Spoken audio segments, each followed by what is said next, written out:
หลายวันแล้วสบายดีสบายดีสบายดีพี่น้องอันนี้ก็อยู่สวนคือเก้าข่อยก็ได้มากับลูกชายมื้อนี้มากับลูกชายมาทางหญ้านะเจ้าอนามัยหญ้าออกจากต้นยางนะเจ้าก็อยู่สวนมักพริกนี่แหละเจ้าอยู่สวนมักพริกคือเก้านี่มักพริกข่อยก็เสร็จมักพริกบ่ได้มาหดน้ำนะเจ้าเนาะข่อยก็มักพริกบ่ได้มาหดน้ำบ่ได้มาเอาหญ้ามื้อนี้ก็วันนี้มาอนามัยหญ้ากับลูกชายเลาะสวนเลาะโอ้คือเก่าหั่นละเจ้าเลาะสวนคือเก่ามักนัก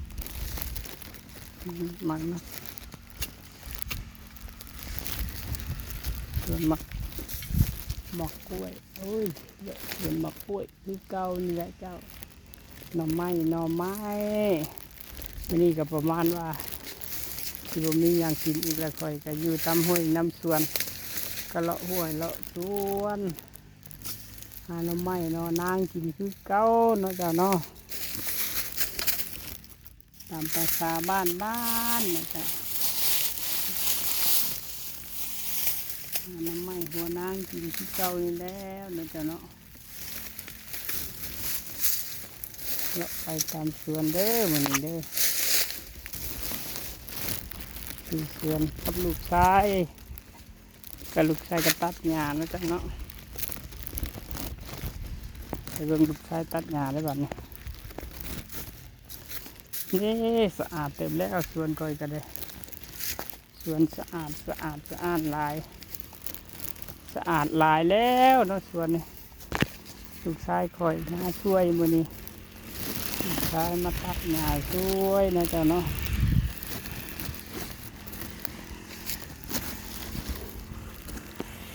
เมื่อสิลงเฮ็ดก้าแล้วก็มาตัดหญ้ากันนั่นแหละข่อยนะสิพาพี่น้องมาเลาะสวนคือเก่านี่แหละมากับลูกชายตัดหญ้า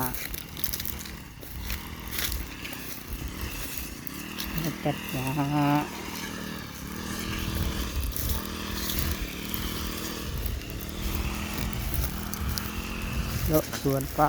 นะจ๊ะพอ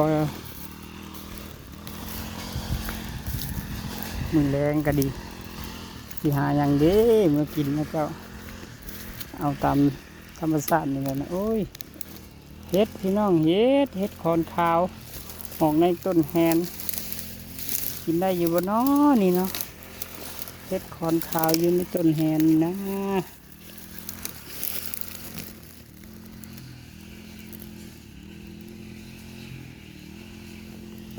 เห็ดขอนขาวอยู่ในต้นแหนอยู่ในขอนแหนนะจ๊ะเนาะต้นไม้บักกะปีกอนมักออกจากสวนยางก็เลยเป็นเห็ดละเด้ปีนี้เนาะเจ้าเป็นปุ้มนี่เห็ดธรรมชาติน่ากินบ่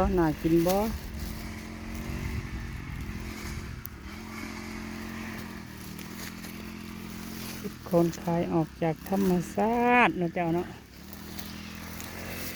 เป็นส่วนคอยกับลายคอนอยู่ดอกคันอ่อนลายก็คือพอได้เลี้ยวแรงอยู่บัดนี่ก็ชองเป้านี่ก็ลายเติมได้เนาะ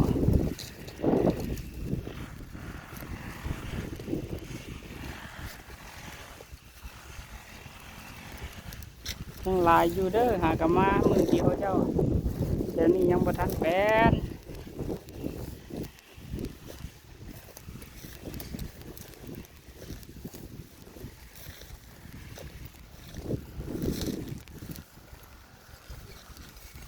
ต้องกระตันแปลนนะเจ้าเนาะ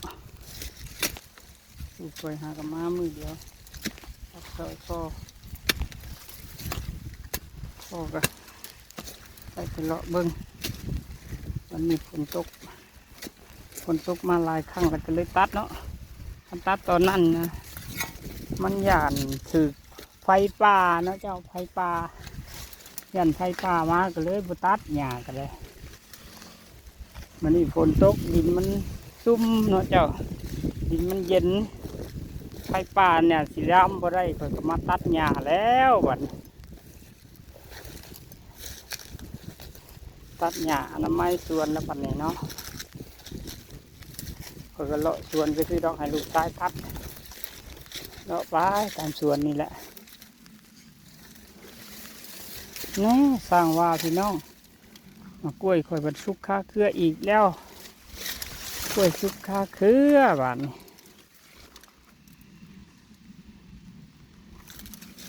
ตัดกล้วยกันเลยพี่น้องเด้อกล้วยสุกค่าเครือ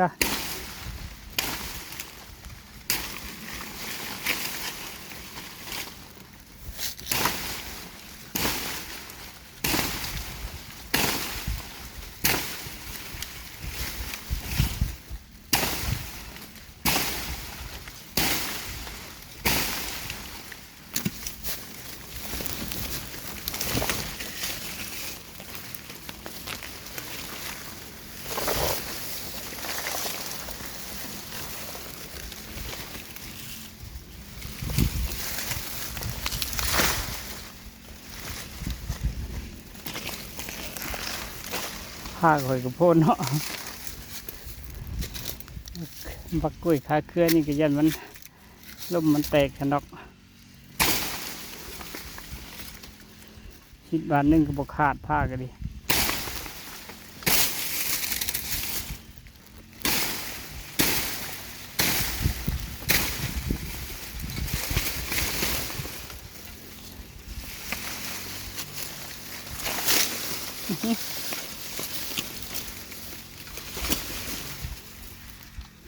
กล้วยสุกค่าเครือบัดนี้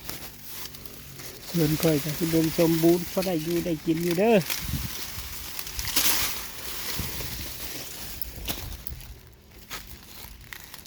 อยากเหี่ยวเนาะจ้ะเนาะ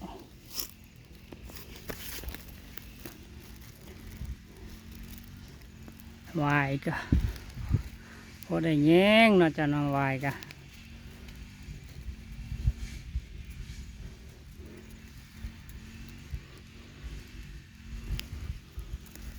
กันเด้อพี่น้องเด้อ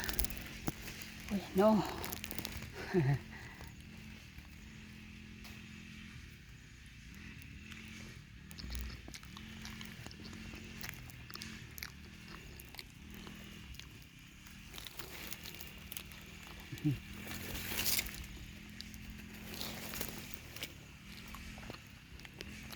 ครับครับ